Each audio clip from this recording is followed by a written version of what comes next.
حضرت میاں شیر محمد شرک پوری علیہ رحمہ فجر کی نماز کے بعد یہ ٹوٹیاں نہیں جس طرح ہوتی تو وہ چھوٹا سا برآمدہ تھا تو برآمدے کے اوپر بیٹھ کے وظائف کرتے تھے اور پھر اشراق کی نماز تک وہاں بیٹھتے اور پھر تشریف لے جاتے.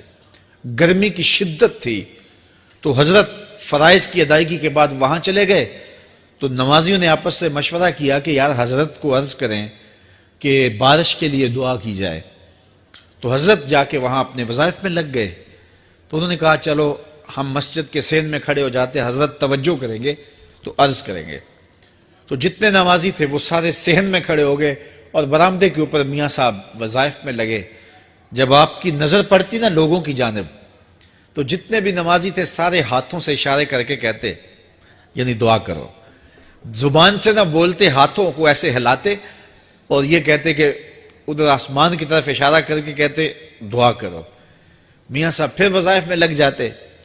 پھر جب میاں صاحب کی آنکھ اٹھتی نا تو یہ سارے ہاتھ اٹھاتے اور آسمان کی طرف ہاتھ اٹھا کہتے.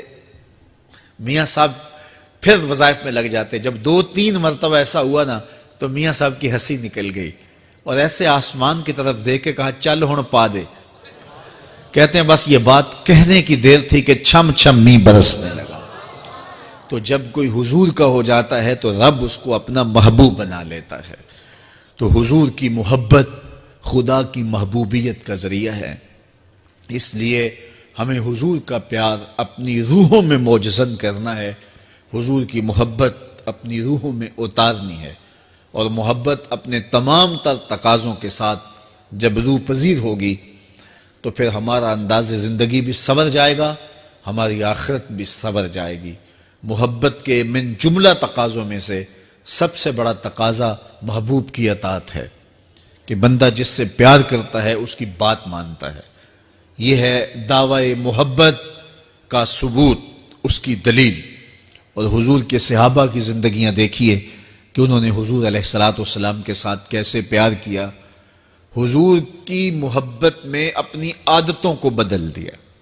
حالانکہ عادتیں نہیں بدلی جاتی. 2 سکے بھائی ہوں, رشتہ کتنا گوڑا ہے, اور ایک گھر میں پرورش پائی ہے, ایک گود میں پلے ہیں, ایک باپ کے گہوارہ تربیت میں رہے ہیں, لیکن طبائع میں اختلاف یہ ایک فطری بات ہوتی ہے. ہمارے پاس لوگ آتے ہیں 2 سکے بھائی ہوتے ہیں, ایک کی طبیعت ادھر کو جا رہی ہوتی ہے, دوسرے کا مزاج ادھر کو جا رہا ہوتا ہے. ایک سخت نرم مزاج ہوتا ہے اور دوسرے کی آنکھوں سے انگارے پھوٹ رہے ہوتے ہیں. ایک معاف کر دینے والا ہوتا ہے, ایک سخت غصیلا ہوتا ہے. ایک کی طبیعت کے اندر تلخی کی چنگاریاں ہوتی ہیں اور ایک کی طبیعت کے اندر نرمی کے پھول ہوتے ہیں.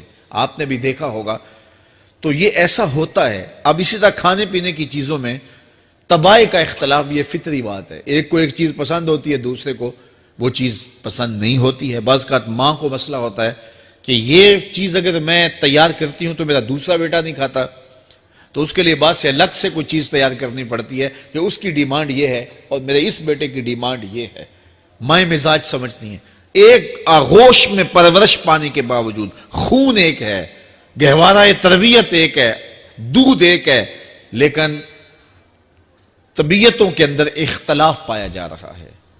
لیکن صحابہ کی زندگیاں دیکھیے, انہوں نے اپنی طبیعتیں بھی حضور کی طبیعت کے سانچے میں ڈھال دی. حضرت انس بن مالک کو کسی نے دیکھا کہ وہ شوربے سے کدو کے ٹکڑے نکال کے کھا رہے ہیں, تو کہا یہ کیا کر رہے ہو؟ کہا میں نے ایک دن حضور کو یوں کرتے ہوئے دیکھا تھا. تو طبائع کا اختلاف یہ ایک فطری اختلاف ہوتا ہے, لیکن صحابہ نے اس کو بھی چھوڑا اور حضور کی محبت کے سانچے میں ڈال دیا.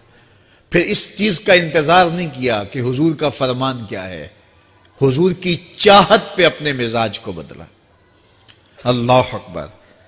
حضور علیہ السلام مدینہ المنورہ کی گلی سے گزر رہے تھے, ایک گنبد نما مکان بن رہا تھا اور ایسے مکان حضور کو پسند نہیں تھے. تو آقا کریم علیہ السلام نے پوچھا یہ مکان کس کا ہے؟ کہا فلاں انصاری کا ہے. حضور گزر گئے, چہرے پہ تھوڑے سے ناگواری آثار حویدہ ہوئے. کسی نے اس صحابی کو بتا دیا کہ حضور گزرے تھے, تیرے مکان کو دیکھا, شاید پسند نہیں آیا. 2-4 دن کے بعد حضور دوبارہ گزرے, دیکھا کہ وہاں ملبے کا ڈھیر پڑا ہوا تھا.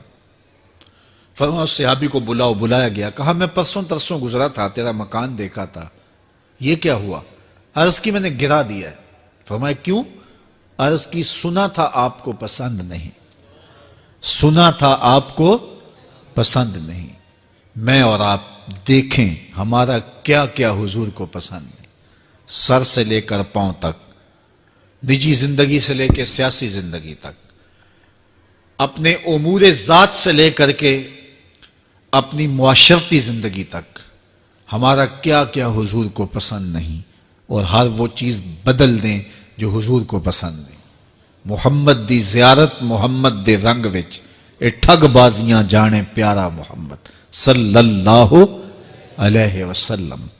میرے شیخ کامل کا ایک شعر ہے، اور وہ شعر اتنا وزنی ہے کہ اگر میرے پاس جواہر لال موتی ہوں اور میں ایک پلڑے میں ڈال دوں اور ایک پلڑے میں یہ شعر رکھ دوں تو یہ شعر پھر بھی بھاری ہوگا۔ یاری لا تو پاک نبی سنگ، اے پر پوری یاری، پھر درود قبول ہے تیرا لکھ نہ لوں ایک واری۔ 1.25 لاکھ مرتبہ درود پڑھنا ایک طرف، اور ایک دفعہ حضور کی ذات پہ درود پڑھنا، ان کی محبت کے سانچے میں یوں ڈھل کر کے جو وہ کہتے ہیں وہ میری زندگی کا عمل ہے، یہ اس سے وزنی ہے، یہ اس سے بھاری ہے۔ تو حضور کی محبت، حضور کے ایک صحابی تھے، وہ حضور کو ملنے آئے، اور آئے تھے بحرین سے۔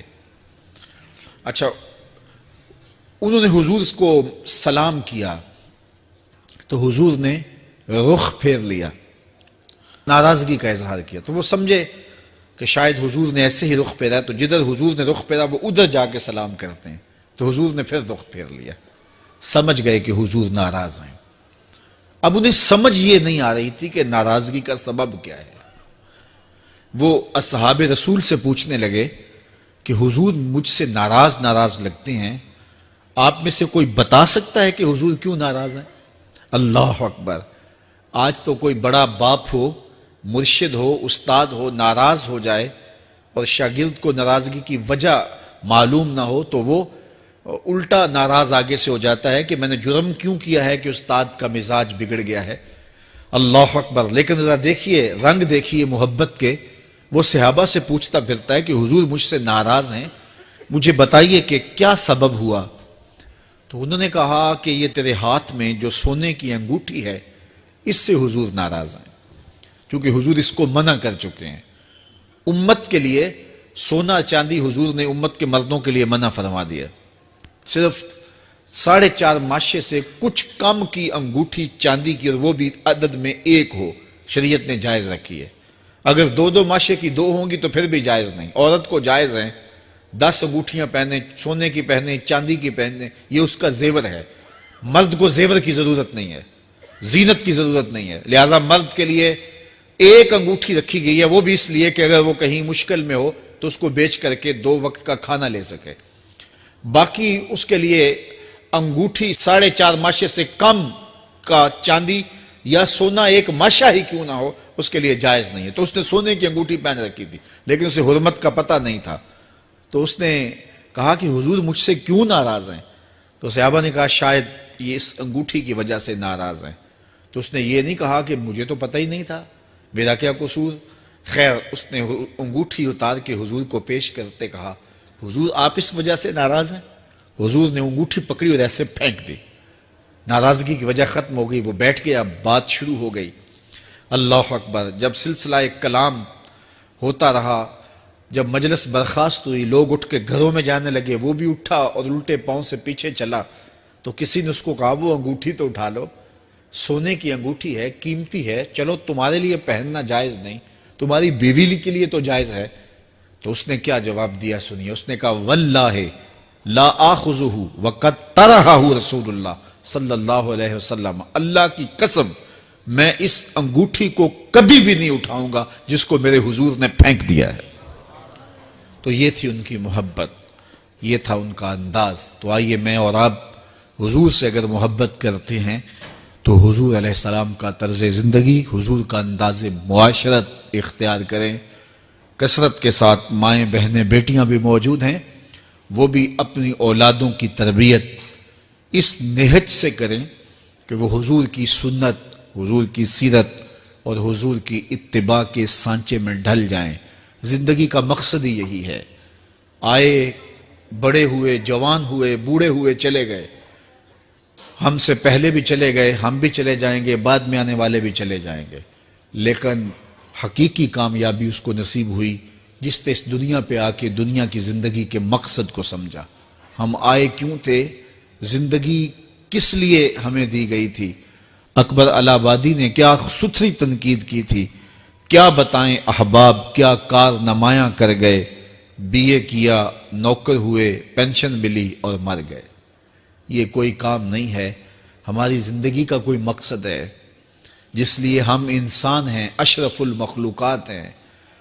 دیکھیے گدھا سارا دن بوجھ اٹھاتا ہے، اللہ اکبر۔ میرے صاحب نے گدھے سے بھی ایک موازنہ کیا ہے کہ سارا دن جو ہے وہ بوجھ اٹھائے اور کام کرے، اور پھر مالک اس کو غذا بھی نہ دے، وہ جا کے روڑیوں سے اور باہر سے جا کے چر کے پھر آ کے کام مالک کا کرے، مالک اس کو دے بھی نہ، اور وہ باہر سے کھا کے آئے اور کام مالک کا کرے۔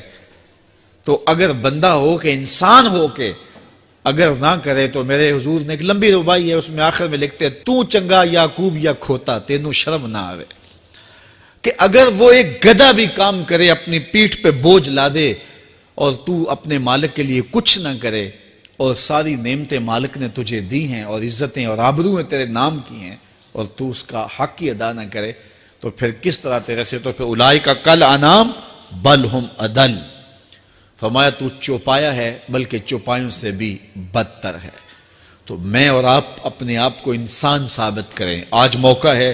سے ثابت نے اجے حواس تیرے، سے ثابت نے اجے حواس تیرے، کر لے نیکیاں رج کے تو، اڑیا رب رسول کیوں پل بیٹھوں، آ رب رسول ول پج کے تو، آئی موت ایتھے رہسن کم تیرے، آئی موت ایتھے رہسن کم تیرے، نیکیاں کر لے بھج کے تو، کی آکھ سن لوگ یعقوب تینوں، جب ٹر پیوں سر منہ کج کے تو۔ وہ وقت آئے گا جب تنیاں باندھ دی جائیں گی، جب دونوں جانب سے کفن باندھ دیا جائے گا، پھر پردہ ہٹا کے دیکھا جائے گا، پھر بند کر دیا جائے گا۔ وہ لمحے کتنے دردناک ہوں گے، وہ گھڑیاں کتنی دردناک ہوں گی۔ آج مجھے اور آپ کو اللہ نے موقع دیا ہے، تو آج حضور کی سیرت کو اپنانے کا، اپنی روحوں میں اتارنے کا عزم کر کے